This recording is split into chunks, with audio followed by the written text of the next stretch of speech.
3. भिक्खू आणि त्याच्या प्रतिज्ञा. उपासक आणि श्रामणेर शील प्रतिपालनाच्या अटींनी स्वतःला बांधून घेतो. एक भिक्खू शील ग्रहण करतो ते व्रत म्हणून. शीलव्रताचे उल्लंघन करणार नाही अशी त्याला प्रतिज्ञा करावी लागते. उल्लंघन झाल्यास तो शिक्षेस पात्र ठरतो. भिक्खू ब्रह्मचर्याची प्रतिज्ञा करतो. भिक्खू चोरी न करण्याची प्रतिज्ञा करतो. भिक्खू वृथा वल्गना न करण्याची व खोटे न बोलण्याची प्रतिज्ञा करतो. भिक्खू जीवहत्या न करण्याची प्रतिज्ञा करतो. नियम ज्यांची अनुज्ञा देत नाही त्या वस्तू जवळ न बाळगण्याची भिक्खू प्रतिज्ञा करतो.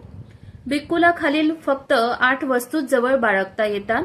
शरीर आच्छादनासाठी 3 चिवरे, ती म्हणजे कमरेस गुंडाळण्याचे अंतर्वासक, अंगावर घ्यावयाचे उत्तरासंग आणि थंडी वाऱ्यापासून संरक्षण करण्यासाठी संगाटी हे वस्त्र. कमरपट्टा, भिक्षापात्र, वस्तरा, सुई धागा, पाणी गाळण्याचा कपडा. भिक्खू निर्धन राहण्याची प्रतिज्ञा करतो. अन्नासाठी त्याने भिक्षा मागितली पाहिजे. भिक्षेवरच त्याने आपली उपजीविका केली पाहिजे. दिवसातून एकच वेळ त्याने भोजन घेतले पाहिजे. ज्या ठिकाणी संघासाठी विहार बांधला नसेल त्या ठिकाणी त्याने झाडाखाली राहिले पाहिजे.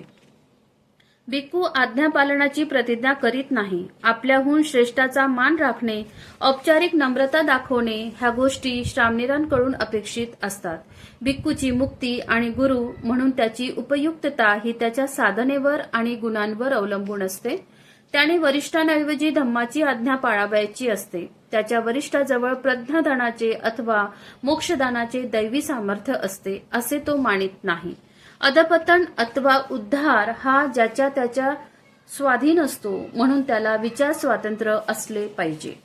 प्रतिज्ञाभंग घडल्यास भिक्खूच्या हातून पाराजिका हा दोष होतो. पाराजिका दोषास शिक्षा म्हणजे संघातून हकालपट्टी करणे ही होय. 4. भिक्खू आणि धार्मिक दोष. भिक्खूकडून घडलेला प्रतिज्ञाभंग हा त्याने धर्माविरुद्ध केलेला अपराध असे समजले जाते. या अपराधाशिवाय भिक्खूच्या बाबतीत इतरही काही अपराध मानले जात. त्यांना संघादिसेस अशी संज्ञा होती, म्हणजे संघाच्या नियमांचा भंग केल्याबद्दलचे अपराध. विनयपिटकात अशा 13 अपराधांची यादी आढळते. ते पाराजिकांसारखेच आहेत. संघादिशेषांचा क्रम पाराजिकांच्या नंतर लागतो. 5. भिक्खू आणि प्रतिबंध. संघादिसेस आणि पाराजिका यांच्याशिवाय भिक्खूला आणखी काही प्रतिबंध अथवा नियम पाळावे लागत. गृहस्थासारखा भिक्खू वाटेल ते करू शकत नव्हता. यापैकी एका प्रतिबंध प्रणालीला निस्सग्गीय पाचित्तीय अशी संज्ञा असून त्यात भिक्खूने पाळावयाचे 26 प्रतिबंध समाविष्ट आहेत.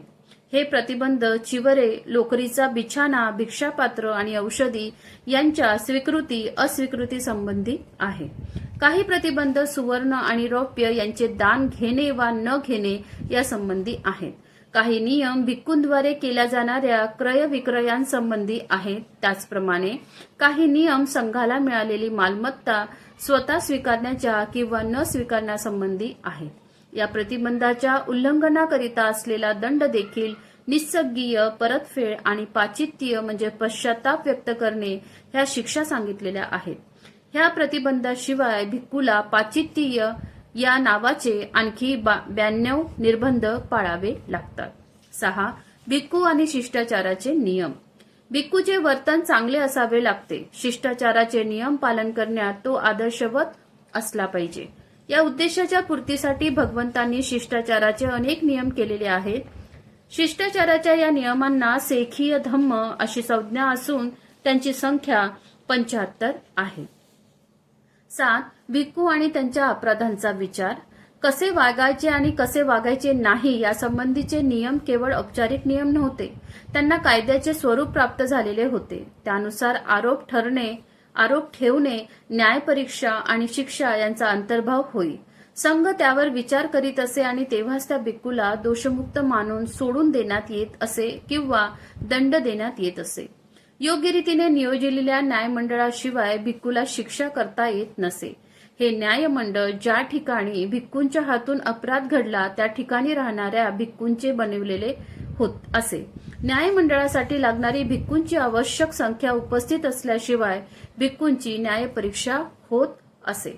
आरोप निश्चित असल्याशिवाय कोणत्याही न्यायपरीक्षेला कायदेशीर स्वरूप येत नसे. कोणतीही न्यायपरीक्षा आरोपीच्या उपस्थितीत केल्याशिवाय तिला कायदेशीर स्वरूप येत नसे. आरोपीला स्वतःच्या बचावाची पूर्ण संधी दिली नसल्यास कोणतीही न्यायपरीक्षा कायदेशीर मानली जात नसे. ज्याच्यावरील आरोप सिद्ध झाला आहे त्या भिक्खूला खालीलप्रमाणे शिक्षा देण्यात येत असं. तर्जनीय कर्म म्हणजे ताकीद देऊन सोडणे, नियस्स कर्म म्हणजे वेळा उच्चक्षेप बहिष्कार, प्रतिसारणीय कर्म म्हणजे विहारातून बाहेर घालविणे. विहारातून बाहेर घालविल्यावर अभ्भान कर्माचा म्हणजे आवाहन कर्माचा उपयोग करता येत असे. अभ्भान कर्म म्हणजे संघाचे रद्द केलेले सभासदत्व परत देणे. अभ्भान कर्म हे विहारातून बाहेर घालविल्यानंतर भिक्खूने आपली वागणूक नीट ठेवून संघाचे समाधान केले आणि संघाने क्षमा केली तरच ते केले जात असे.